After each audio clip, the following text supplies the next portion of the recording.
የሱዳን አምባሳደር አዲስ አበባን ለቀው ወጡ። የኢትዮጵያና የሱዳን የዲፕሎማሲ ግንኙነት በይፋ ወደ መቋረጥ አፋፍ መድረሱን የሚያመለክት እጅግ አሳሳቢ ክስተት ተፈጥሯል።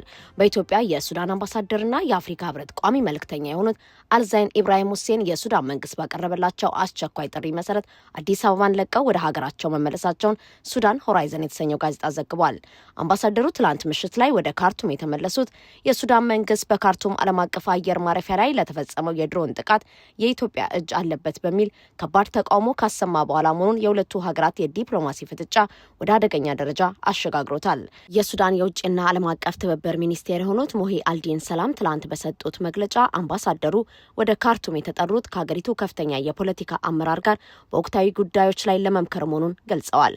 ሆኖም በዓለም አቀፍ የዲፕሎማሲ አሰራር መሰረት አንድ ሀገር አምባሳደሯን ለምክክር ብላ ስትጠራ የእርምጃ ከፍተኛ የሆነ የፖለቲካ ቅሬታን የሚያሳይና ግንኙነትን እስከ ማቋረጥ ሊያደርስ የሚችል ቀይ መብራት መሆኑን የፖለቲካ ተንታኞች ያስረዳሉ።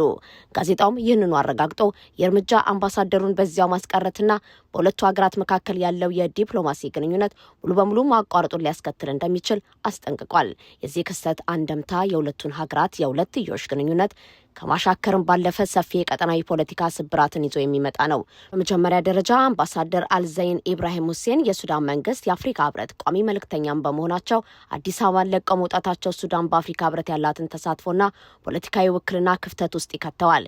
ይህ ደግሞ ሱዳን አህጉራዊ ተቋም በማግለል ፊቷን ሙሉ በሙሉ ወደ መካከለኛው ምስራቅ በተለይም ወደ ግብጽ እያዞረች መሆኑን ያመለክታል። በሁለተኛ ደረጃ ይህ የዲፕሎማሲ ማፈግፈግ የሚያመጣው የኢትዮጵያ መንግስት ሱዳን የህወሓት ቅጥረኞችን ታስታጥቃለች በማለት ካወጣው ከባድ አጸፋዊ ክስ ጋር ተገጣጥሞ ነው።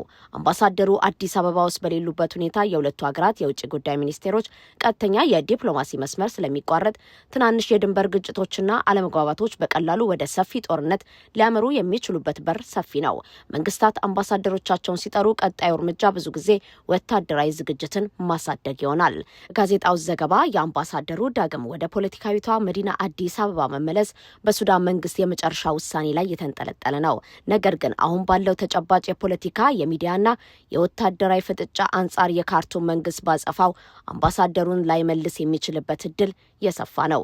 ይህ እርምጃ አዲስ አበባና ካርቱም ከዲፕሎማሲ ጠረጴዛ ይልቅ በይፋ ወደ ውክልና ጦርነት፣ ቀጠናዊ ትርምስ እያመሩ መሆናቸውን አጉልቶ የሚያሳይ አደገኛ የታሪክ ምዕራፍ ነው።